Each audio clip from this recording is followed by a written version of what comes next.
So there are a handful of countries that actually don't ask you for a background check from your home country, no police reports, right? Primarily the reason why I'm discussing this, one of the first reasons is it makes the process faster. Sometimes when you're getting these police reports, it could take up to a month.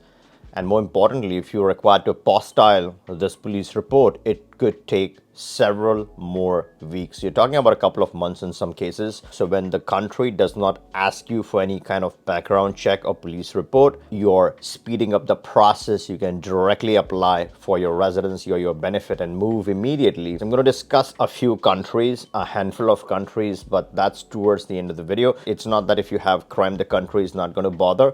This is simply to speed up the process. But if you are a criminal, that's not a good idea, because no one should commit any crimes. And if there's any major situation, then the country has their own ways of verifying, right? The key over here is that the country is more interested in their internal stuff, right? They want to make sure there's no crime inside of that country.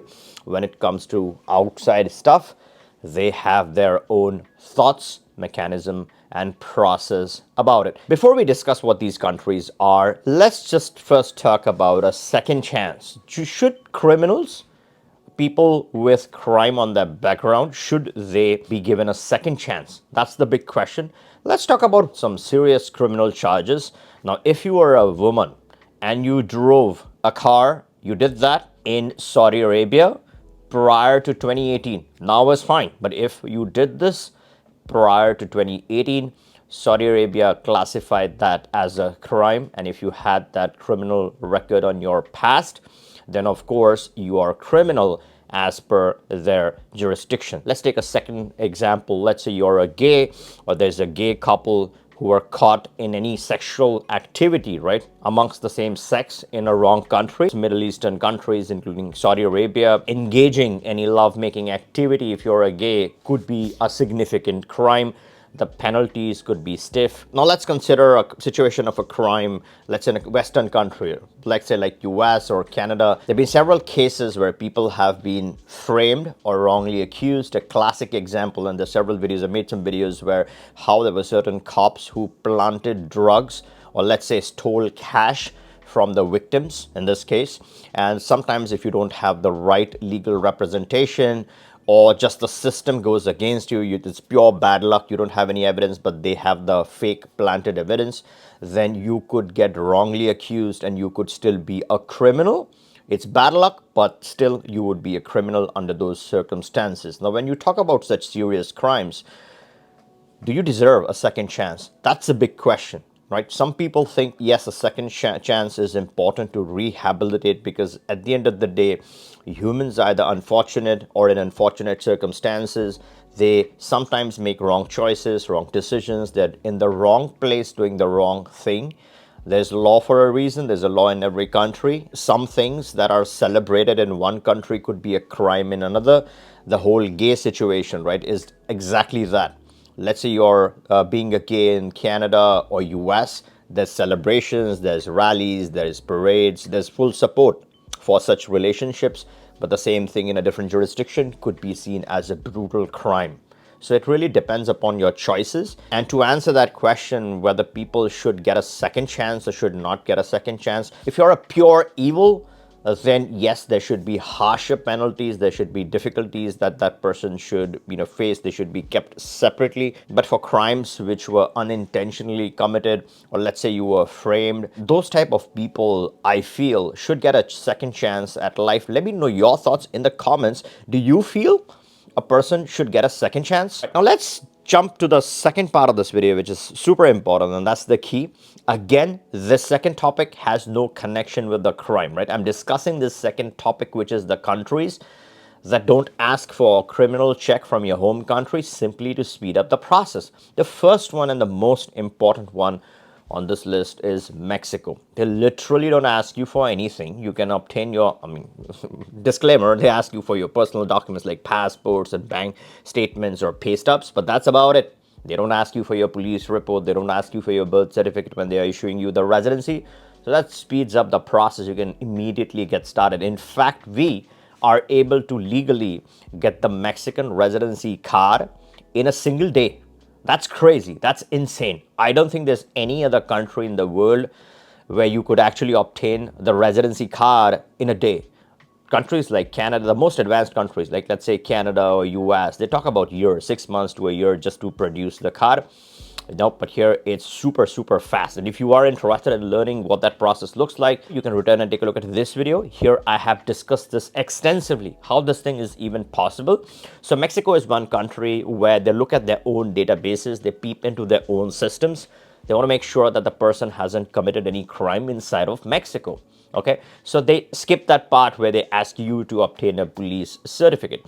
Now, this type of residency can get you that solid Mexican passport. This is a superb Plan B passport. And when we are talking about these Plan B passports, I quickly wanted to alert you on what's absolutely a worst idea for Plan B. If you're looking for Plan B, any of the CBI countries, right? There are some countries, and CBI means citizenship by investment. There are around 10 countries that sell their passports. These are horrible, horrible ideas for Plan B, according to me. And this is not immigration advice. This is just my personal opinion. These tools are sometimes designed to get you busted. So even if you don't have a crime, let's say there's some fishy stuff going on in your background, but be rest assured, once you go to apply for these citizenships, there's comprehensive investigations, there's supreme due diligence. There have been cases where they have given the citizenships, and just recently we saw how Dominica issued more than 60 citizenships, and then they later on terminated all these 60 citizenships. So that is the kind of stuff that happens with the CBI options. And not all options are bad. I'm not suggesting that Dominica did anything wrong, but I'm just saying if you're looking for Plan B, those are the type of programs you absolutely avoid. And then there are some options in the Middle East like Egypt and Turkey. They, of course, they consult with your home countries, and they do all that same kind of stuff, right? Uncovering your past, uncovering your background, asking for all the information. And in certain cases, there are these third-party agencies that run different kind of checks. They store your information in different places. They take signed declarations that you're providing them with that information. You're giving them access to that information for the next several years. So even if they don't terminate your citizenship right now, they could use that information. And if they find something, then they can not only terminate your citizenship, but also jail you. So for Plan B purposes, I personally feel any of those CBI pay for passport schemes are exactly what you should run away from.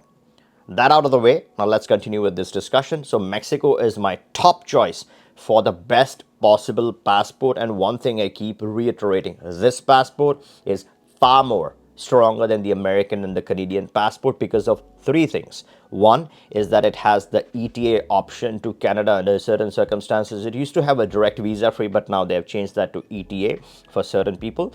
And then the second big advantage is the TN visa to the US. So good luck with trying to get back into the US after renouncing your US citizenship. You want a more solid direct option.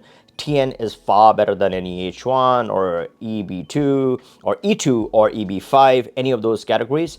TN is far better entry into the US. The other big benefit, because of which a lot of my Australian clients are running in the direction of Mexico, is that Mexico is a full APEC member, just like Australia. US and Canada are not full APEC members. What this means is once you are a Mexican, you get the APEC card online, and then you have a direct business access, which comes with immigration clearance benefits. It's faster immigration clearances and direct business options or business access to countries like Australia, New Zealand, South Korea, Japan, Malaysia, Singapore, so many countries, right? Even Russia.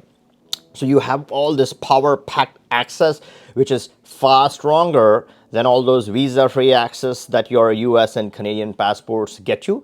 Plus, of course, Mexico has excellent coverage in the Latin world, right?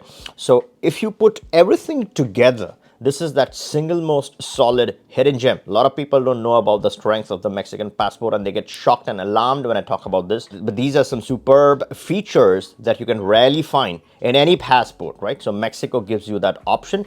Plus, as I said, the biggest benefit is the speed. No birth certificate, no police reports. You directly go in, and then obviously you're looking at a flexible option. Residency requirements are extremely low. Initially, they don't even require any minimum physical presence. towards the end before you apply for citizenship. Of course, you got to use some common sense. And if you want to get started with this option, we're helping most of our clients with this option for sure. You can always click the link, book a call. We can have that discussion and get you started. Let's say you're interested in that one-day option, then you want to move quickly and you don't already have the Mexican residency, then obviously we can get you started. We have powerful attorneys in Mexico. That's how we have specialized ourselves with the one-day option, right, for the card process. Now let's jump into some of the countries, right? Peru does not ask you to get your report from your home country. It lets you enter their territory, and then once you're applying, then you apply for this internally. There's an Interpol check. The Interpol check from inside Peru is a lot different from the police check that you do in your home country. So yes, they want to be they are interested in your stuff, but they're looking at major stuff outside. So they will run the Interpol, but that's inside the country. So you're not wasting time sitting outside. You can conveniently come inside, prep your docs, go for the appointment, do the Interpol check, and then you're looking at your Peru benefit. Same is the case with Colombia. Again, they're more interested for stuff that happens inside rather than overburdening you with getting stuff from outside. Some of these countries have this unique advantage where you can enter visa-free and then you can apply for your benefit. The other major heavyweight is Chile. Chile also has one of the best passports. In addition to some of the features that the Mexican passport has, including the APEC, Chile gives you a direct visa-free entry to the US, and it's fairly straightforward to obtain a temporary residency. It's slightly tougher to convert this into permanent after a couple of years, but of course, if you have the legit basis, you can convert this into permanent residency, and then after 5 years, the Chile passport is a red passport. I mean, it's a dream passport, right? So let's say you're targeting the low-hanging fruit, Mexico. If you want to go one step above, then you look at Chile, the Mercosur flexibility, the visa-free to the US. You absolutely can't get better than that. Again, for Chile, they are interested in stuff that happens inside. They have their own mechanism to check or test stuff that happens outside, but they're going to make it fast. They're not going to burden you by asking you to get your police report from your home country. Now, let me know your thoughts in the comments below. Which of this residency makes the most sense? And if you haven't subscribed to this channel where we discuss tips, tricks, and legal hacks, make sure to turn on the bell notification and subscribe so you don't miss out on any important notifications. Now, if you have missed my video with Vince and how he was able to obtain full British citizenship through an indirect route, and now he runs .ai for the Angola government. If you want to know about this interesting way, his path to citizenship, dual citizenship, hop into this video. This is an interesting interview with the godfather of .ai.